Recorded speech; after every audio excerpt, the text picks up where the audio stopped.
करमाळा तालुक्यातील वीट येथील Bhujbal वस्तीजवळ Innova car व मोटरसायकलच्या भीषण अपघातात 3 जण जागीच ठार झाले, अन्य 8 जण जखमी झाले। हा अपघात करमाळा वीट रस्त्यावर भुजबळ वस्तीजवळ दुपारी 4 वाजेच्या सुमारास झाला। अपघातात मोटरसायकलीवरील हनुमंत केरू फलफले वय वर्ष 35, कांचन हनुमंत फलफले वय वर्ष 31 दोघे राहणार अंजनडोह तालुका करमाळा व स्वाती शरद काशीत वय वर्ष 25 राहणार सराफवाडी तालुका इंदापूर जिल्हा पुणे अशी मृतांची नावे आहेत।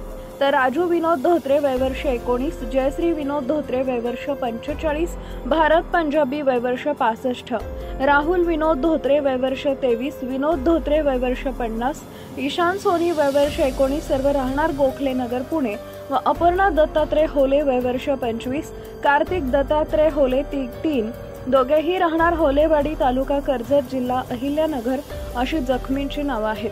त्यांच्यावर खासगी रुग्णालयात उपचार सुरू आहेत। या अपघाताचे कारण अद्याप अस्पष्ट आहे। अपघात इतका भीषण होता की इनोव्हा कार MH04E 1001 मोटरसायकलला क्रमांक 45 U3805 धडकल्यानंतर 3 ते 4 ठिकाणी पलटी मारून रस्त्यावर कोसळली। यावेळी मोटरसायकलवरील तिघेही चेंडूप्रमाणे उडून आपटून जागीच ठार झाले। कारमधील 8 जण जखमी झाले। या जखमींना उपजिल्हा रुग्णालय करमाळा व लहान बाळांवर खासगी दवाखान्यात उपचार सुरू आहेत।